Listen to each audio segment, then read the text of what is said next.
Hi, my name's Dr. Karen Joyce and I'm a geospatial scientist.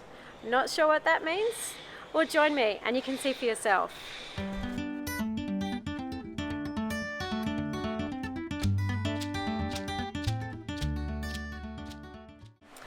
The first day of field survey can be a little bit challenging as you sort of get back into the groove of things. So it's been just over a year since I was at Heron last, and we're doing some of the same techniques, but we're also introducing a couple of new ones as well. So the first day yesterday was really all about testing a couple of these different techniques and seeing that a couple don't work as well as we would hope, but also seeing the way that we need to improve for today as well. And the weather wasn't that great yesterday, so it was sort of good to have that opportunity to make some mistakes and make sure that when the wind drops a little bit later in the week that we're right on point for exactly what we need to be doing.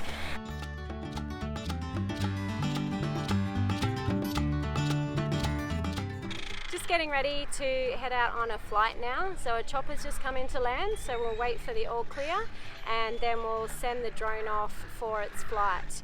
Now this is a flight plan that we have undertaken twice before already. So in 2016 and 2017 we flew the exact same area.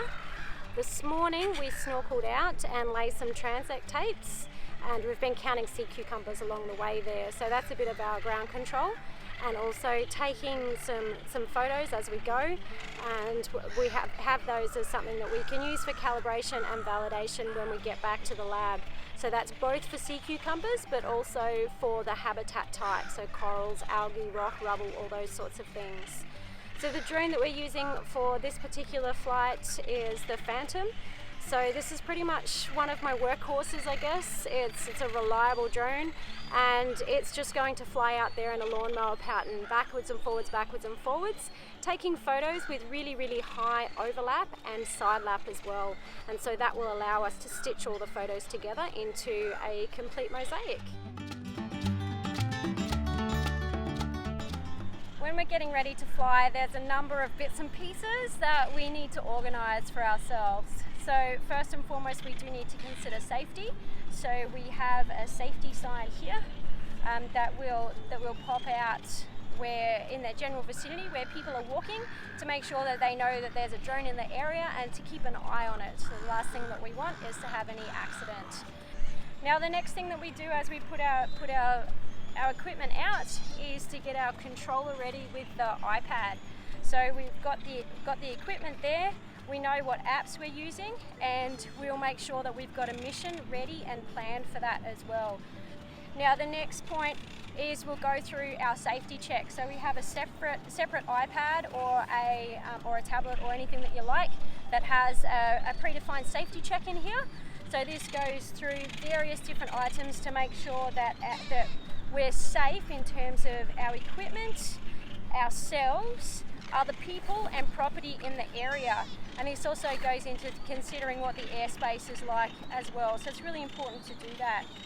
Now if we're unsure about the wind at a site and we're thinking it might be borderline to fly, we also have a small wind meter that we can put on top of the iPad, and that's going to tell us the wind speed and direction.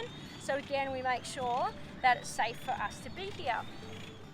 So this is a quadcopter, has 4 propellers. There's 2 propellers which are going to spin in one direction and 2 will spin in the opposite direction. So it's critical that they get put on the drone in the right order. And so Steph's going ahead and doing that now, and she'll make sure that they're locked in and there's no chance of those flying off. Now as she does that, she'll just check that none of the motors are hot if we've had a previous flight, that there's no cracks or any damage on those propellers, and they're able to move freely as well. And if there's any concern with that at all, we make sure we double check that before we go ahead with the flight.